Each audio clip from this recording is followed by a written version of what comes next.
Bonjour mesdames et messieurs, bienvenue à un autre épisode de Radio Mag. Ici Martin Perron en compagnie du prof, le prof Roger Blanchette. Bonjour Roger. Bonjour Martin. Ça va bien? Oui, ça va bien. Good. Roger, c'est une journée très importante, samedi le 14 février. C'est la fête de l'amour. Ah bon? Oui. Pourquoi tu me regardes comme ça? C'est la Saint-Valentin. Et oui. Et j'ai pensé que ce serait super intéressant que tu nous expliques ça vient d'où cette fête-là. OK, je vais essayer d'être bref.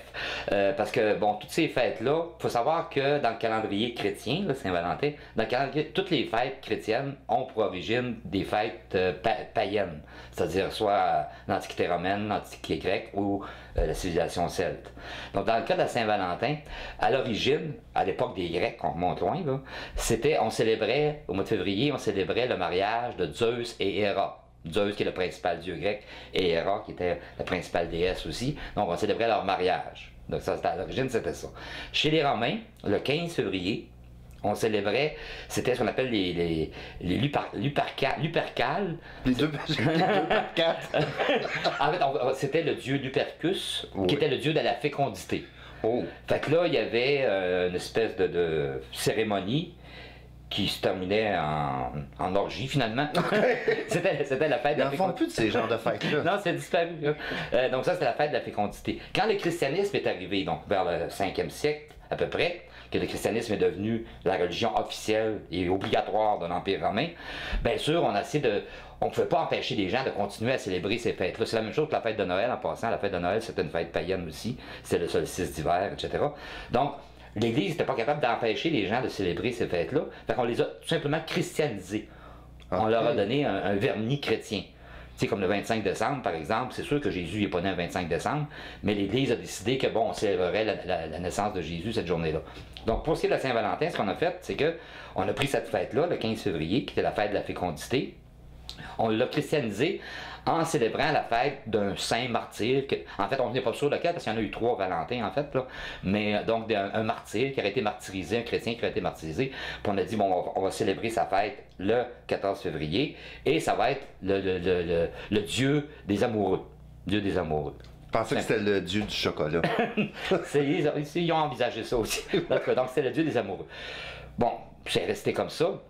Durant le haut Moyen-Âge, c'est-à-dire bon, jusqu'avant au 13e siècle à peu près, bon, c'était le dieu des amoureux, mais il n'y avait rien de spécial, il n'y avait pas de célébration ou quoi que ce soit de spécial. C'est à partir du 13e, 14e siècle surtout, là c'est revenu, parce que bon, 13e, 14e siècle, c'est le courant, ce qu'on a appelé là, en littérature, l'amour courtois. Les troubadours là, dans le sud de la France. Les floflas. Exactement. Et bien sûr, dans l'amour courtois, la femme était idéalisée sur un piédestal, et l'amour en fait, le sentiment d'amour, le concept d'amour qui est né à peu près à ce moment-là. Et là, on a collé ça sur la Saint-Valentin. Wow. Sa Saint-Valentin. Et le premier à célébrer, si on peut dire, la Saint-Valentin, c'est Charles d'Orléans, qui était le frère du roi de France. Là, on est pendant la guerre de 100 ans, donc il y a eu une bataille, les Français ont perdu à peu près toutes les batailles. Fait, le roi de France puis son frère avaient été faits prisonniers, puis ont passé 10 ans en prison à Londres.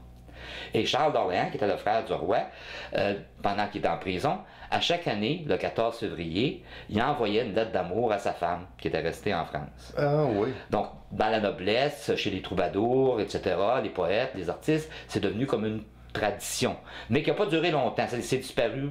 Au bout de quelques siècles, c'est disparu. C'est resté dans les esprits, mais moi, il n'y avait rien de concret qui se passait. C'est revenu au 19e siècle, avec le courant littéraire, là, surtout en France, mais en Europe en général, qu'on appelait le romantisme. Bon, Chateaubriand, etc., etc. Donc là, la coutume, encore une fois, c'est uniquement dans l'élite que ça se passait. La coutume était d'envoyer des mots doux. Petite lettre d'amour à sa blonde ou à son chum, bon, le 14 février, à l'occasion de la Saint-Valentin. Ça se passait surtout en France, en Angleterre un peu, mais surtout en France. À partir du 20e siècle, du début du 20e siècle, probablement suite à la Première Guerre mondiale, où les Américains qui sont allés combattre en Europe ont découvert l'Europe, si on peut dire, la culture européenne. Donc après la Première Guerre mondiale, là, ça a commencé à se développer aux États-Unis. Et comme tout ce qui arrive aux États-Unis, on a vu le même phénomène avec la fête de Noël. Quand ça arrive aux États-Unis, ça devient c'est bon pour tout le monde. Ça devient, ouais, exactement, puis ça devient le business. Donc, c'est vraiment les Américains là, qui ont commercialisé la Saint-Valentin, si vous voulez. Parce qu'il ne faut pas oublier qu'aujourd'hui, la Saint-Valentin, c'est la deuxième fête commerciale la plus payante après la fête de Noël. Okay? Ah oui, c'est sûr. Donc, c'est les Américains qui ont commercialisé ça avec bon, les cartes, puis le chocolat, puis les fleurs, etc., etc.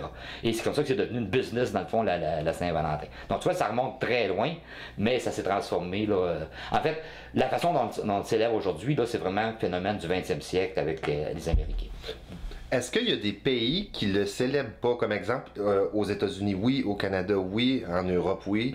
Est-ce qu'il y a des endroits où ça n'existe pas, où tout le monde fête ça? C'est-à-dire qu'il y a aucun... C'est sûr que c'est en Amérique du Nord, puis en Europe, surtout en Amérique du Nord, où c'est le plus développé, si on veut, mais avec comment je dirais ça, l'impérialisme américain, OK? Petit à petit, par exemple, au Japon, où ça fait vraiment pas partie de leur culture du tout, ben là, maintenant, ça prend de plus en plus de place. En Amérique du Sud aussi, bien sûr, ça se développe de plus en plus. Donc, c'est l'influence des États-Unis.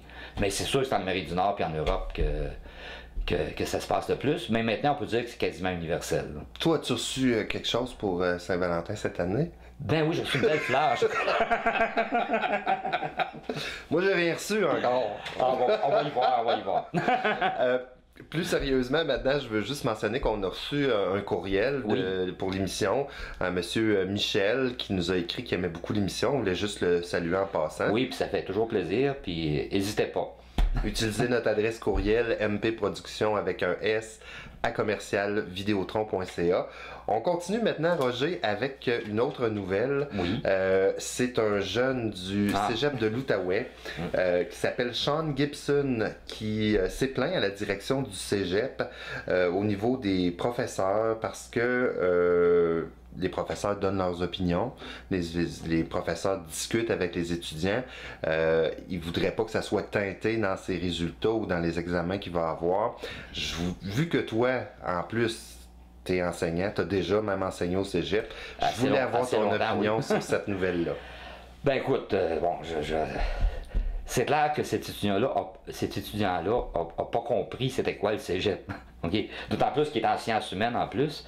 Il faut savoir que cégep, on appelle ça des études supérieures. Oui. Bon, c'est comme l'université. Donc, c'est pas comme le secondaire. Au secondaire, on apprend, de façon très mécanique.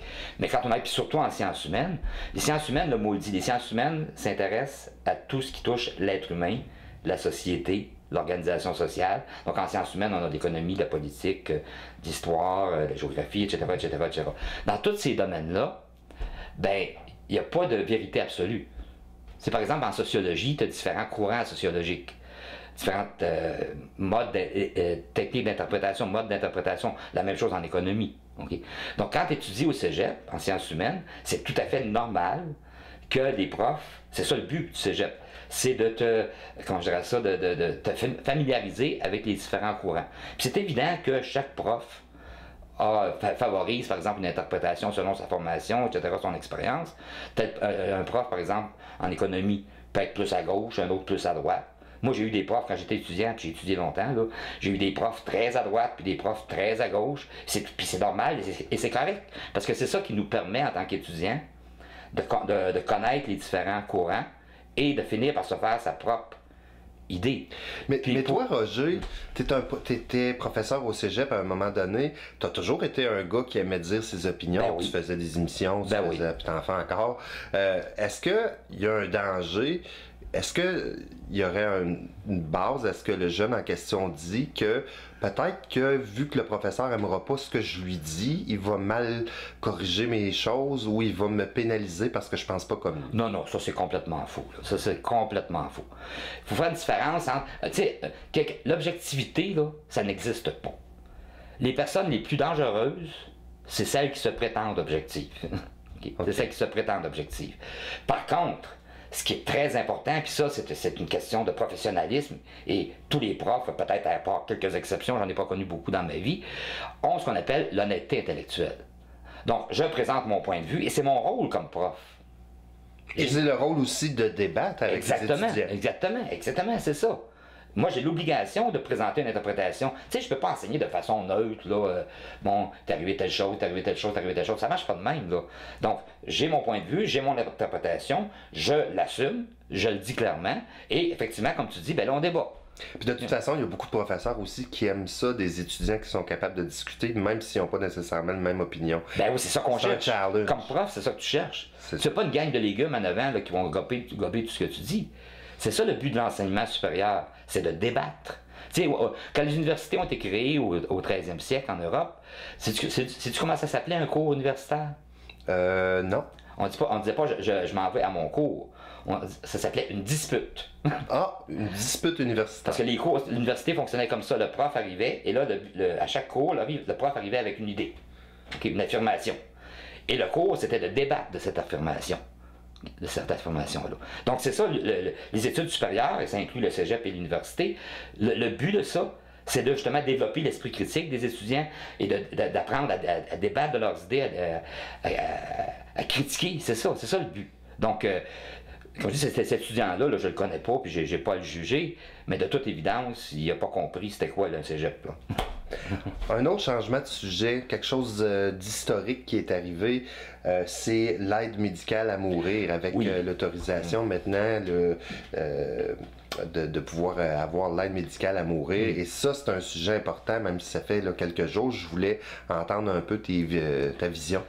Oui, parce que ça, c'est un débat excessivement important. Ça, c'est un exemple, justement, de ce qu'on parlait tantôt, de sujets sur lesquels on doit débattre, on peut débattre. C'est un très bel exemple. Parce que ça touche à beaucoup de choses, hein. Il y a beaucoup de dimensions dans un... Et c'est très, moi je dirais ça, très émotif aussi. Tout à fait. Donc c'est ça.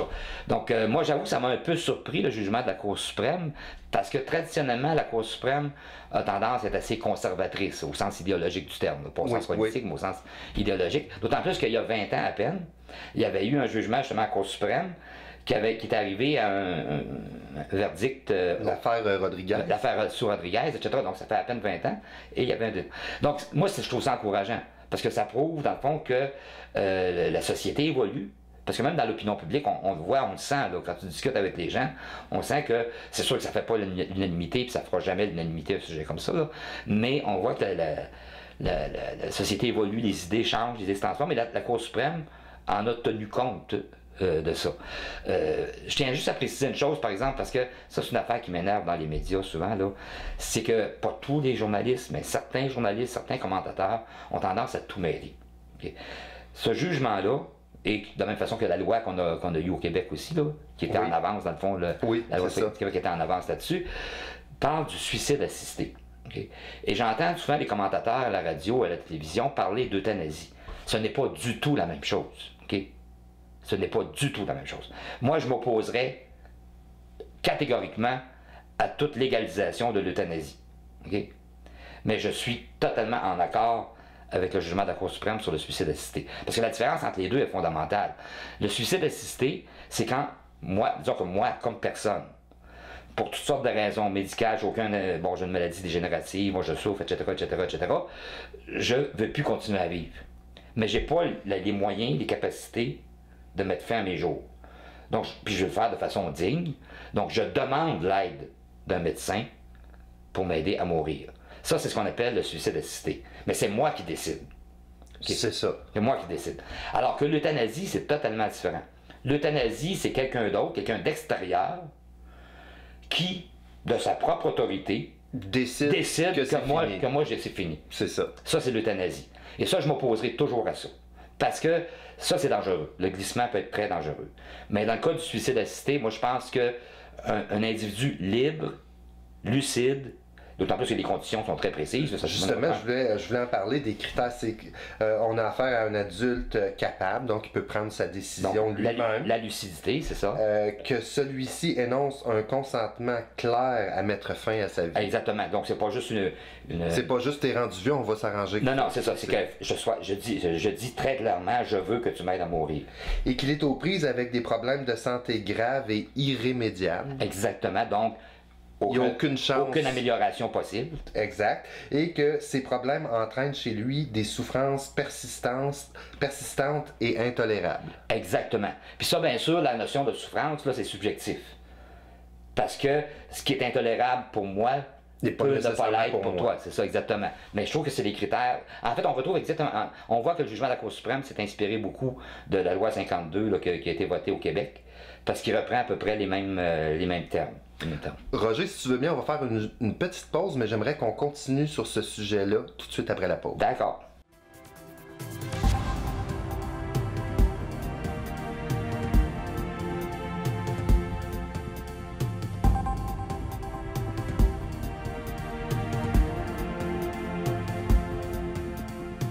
Alors, de retour de la pause, toujours avec le professeur Roger Blanchette, ici Martin Perrault. Roger, avant la pause, on parlait de l'aide médicale à mourir, grande décision. Il y a eu des réactions à Gatineau. Je prends comme exemple la maison Mathieu Froment-Savoie qui offre des soins palliatifs. Je trouvais ça intéressant de le mentionner parce qu'eux ont décidé que c'est pas dans leur valeur de faire ça, mais quand même qu'ils accompagneraient des gens qui choisiraient d'avoir recours à ça. Bien ça, là, tu soulèves un point important parce que justement, la maison Mathieu Froment-Savoie, c'est un bel exemple. La maison Mathieu Froment-Savoie offre des soins palliatifs. Et ça, c'est très important parce que c'est bien beau autoriser le suicide assisté, mais il faut que tu aies une alternative. Okay? Et l'alternative au suicide, c'est justement des soins palliatifs de qualité. Et c'est ça que la maison Mathieu Froment offre, des soins palliatifs. Donc, je trouve ça important parce que c'est le devoir de l'État. Si j'ai pas le choix, je vais choisir le suicide. Mais si j'ai un choix, peut-être que je vais choisir des soins palliatifs. Mais il faut que j'aie un choix réel. Ça, c'est très important. Puis la loi du Québec le dit très clairement. La Cour suprême se prononce moins sur cet aspect-là, parce que les soins de santé, c'est de juridiction provinciale. Là. Mais la loi du Québec est très claire là-dessus. Donc, la réaction de la maison Mathieu Froment-Savoie, je trouve ça très, très correct comme réaction.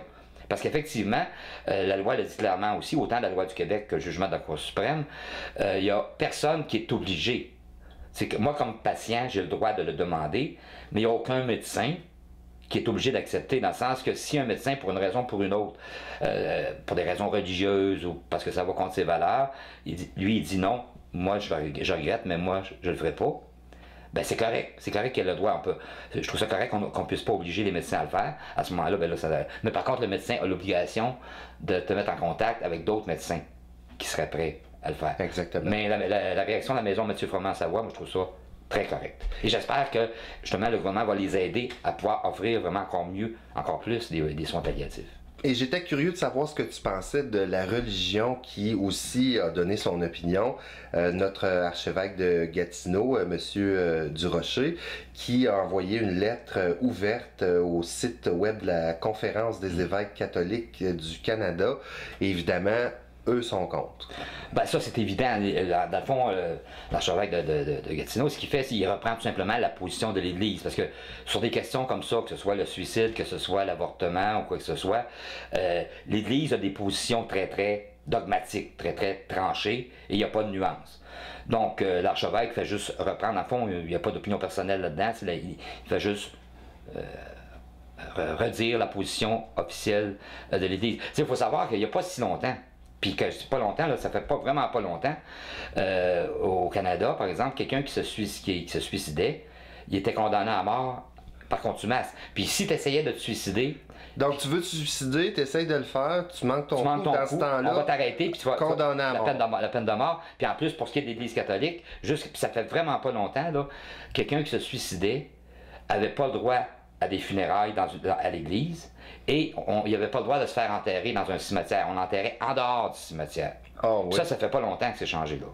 Wow. Ça fait pas longtemps que c'est changé. Donc la position de l'archevêque, moi je la prends pas comme une position personnelle, il fait juste, dans le fond, redire la position officielle de l'Église qui évolue pas vite, mettons. Et là, je veux te parler absolument d'une nouvelle qui m'a vraiment fait réfléchir. On vieillit. On va se retrouver, oui. On va se retrouver, nous, à un moment donné, à être une personne âgée. Et je voyais cette nouvelle-là où, pour économiser des sous, on a décidé au Centre de santé services sociaux de Gatineau d'acheter une sorte de couche d'incontinence plus performante, plus absorbante.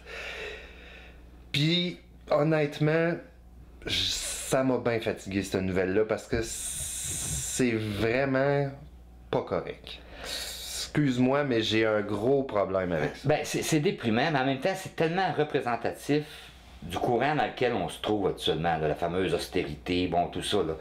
C'est qu'on en est rendu là avec des gouvernements de comptables. Okay? Tout est comptabilisé. Donc la qualité de vie, la dignité humaine, ça ne rentre plus en ligne de compte du tout. C'est juste un chiffre. C'est un chiffre, c'est une approche comptable. Donc, si on coupe sur les couches pour économiser de l'argent, on va couper sur les couches. L'être humain qu'il y a derrière, ça n'a aucune importance, la dignité humaine, etc. Puis on le voit dans toutes sortes de choses, des économies de bout de chandelle, OK, qui n'ont absolument aucun sens. J'écoutais encore ce matin, par exemple,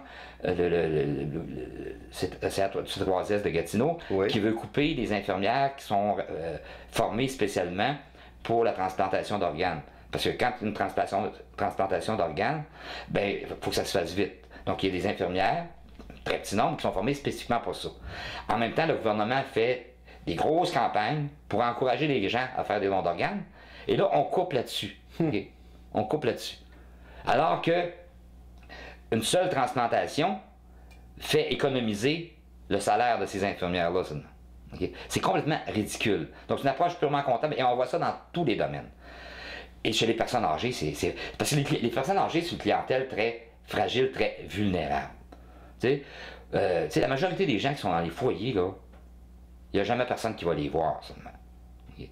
Et ça, c'est d'une tristesse aussi. D'une tristesse, exactement. Fait qu'à ce moment-là, c'est facile. Ces gens-là sont vulnérables. Souvent, ils ne sont pas capables de se défendre. Okay? Donc, tu sais, on les laisse, excuse l'expression, là, mais... on les laisse tremper dans... Exactement, ça, exactement. Ben moi, sais-tu, honnêtement, je suis pas une personne méchante, mais je souhaiterais que des gens qui ont des idées comme ça, quand ça va être leur tour, que ça leur arrive pour qu'ils sachent c'est quoi. Ben, honnêtement, si tu savais ce que je souhaite à Barrette et Couillard, t'en reviendrais pas. On rit, mais tu sais, c'est Non, quand c'est pas même- drôle, c'est sérieusement, c'est pas vraiment... ouais. Non, c'est dans tous les domaines. C'est dans le domaine de la santé, dans l'éducation, dans tous les domaines. On fait des économies de bout de chandelle. Même le petit papier là, pour couvrir les Ben oui, lits, quand c'est on va ça. pour une consultation, là, on pourrait économiser là-dessus en mettant pas le petit papier. Ben, exactement. On va sauver, Ben oui. mais on va peut-être prendre les microbes des autres. Ouais, ben peut-être aussi qu'on pourrait utiliser toujours les mêmes aiguilles pour faire des tirs, plutôt que de changer les aiguilles, ça coûterait moins cher, hein? De juste mettre un lave-vaisselle, puis... Exactement, ben oui. puis ça Ben va être oui, correct. c'est exactement. Parlant toujours dans notre système de santé, les délais à l'hôpital, ça s'est amélioré un peu partout, mais pas ici. Oui, mais c'est ça, j'ai entendu ça cette semaine. Il semblerait que les délais d'attente, quand on parle de délais d'attente, là, c'est les délais d'attente sourcilières. On s'entend? À l'urgence. À l'urgence, là, se sont améliorés partout au Québec, mais en Outaouais, ça s'est détérioré. C'est pire. Pourquoi? Donc ça s'améliore partout, mais ici, ça rend pire. Pourquoi? Si j'avais la réponse, Ouais. probablement que Ça serait déjà réglé. ça serait déjà réglé, c'est ça.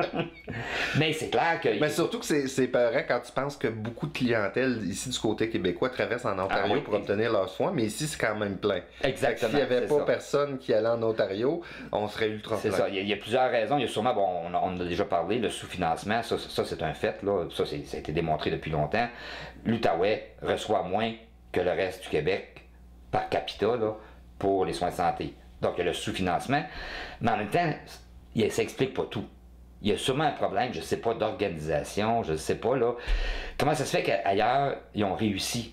Il y a certains coins où il y avait des problèmes semblables à ce qu'on a en Outaouais et qui ont réussi à améliorer la situation ou à régler le problème.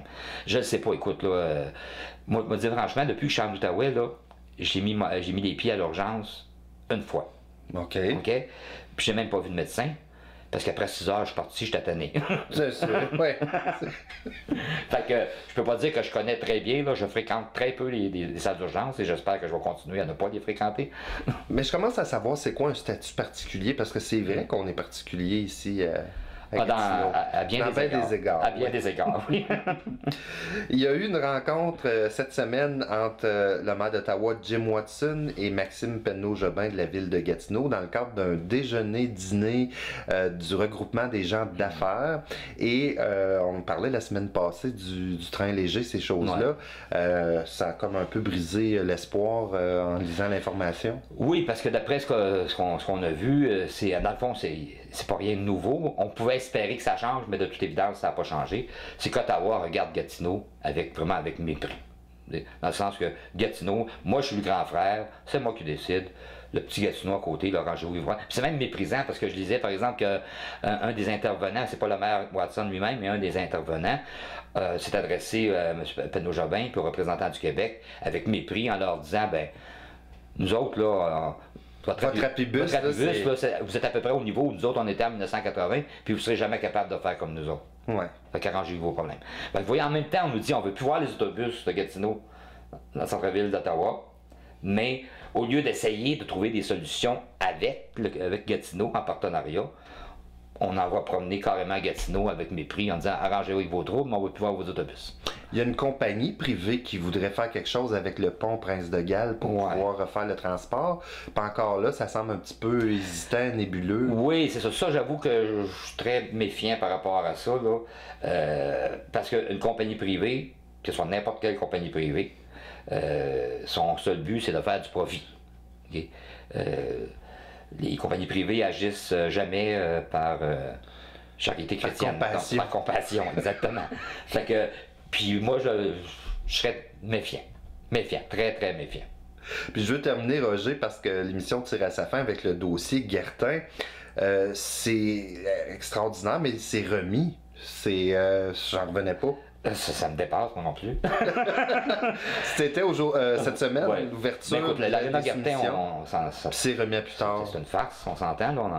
Mais la raison que le maire Penneau-Jobin donnait, c'est ça, c'est que, oui, on en rit, là, parce que on reporte tout le temps, mais en même temps, avec la commission Charbonneau et tout ce qui est arrivé, ben, les villes, les gouvernements en général, puis avec raison, sont de plus en plus prudents avec les appels d'offres.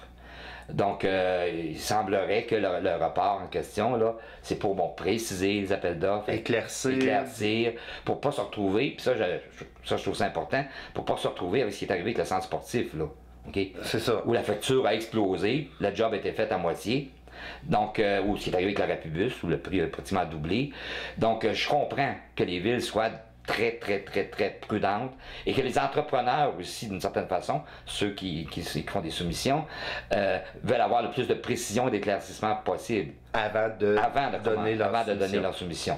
Donc, comme je dis, on en rit, là, parce que c'est dans le cas de la Arena Guertin, j'ai l'impression que je vais avoir le temps de demander un suicide assisté avant de le voir, là, Guertin, là. Mais en même temps, bon. Ben garde, écoute, on suit, on va voir. Ça me fait quoi vivre? Ben, Roger, je te souhaite un super beau week-end. On se retrouve vendredi soir prochain. D'accord.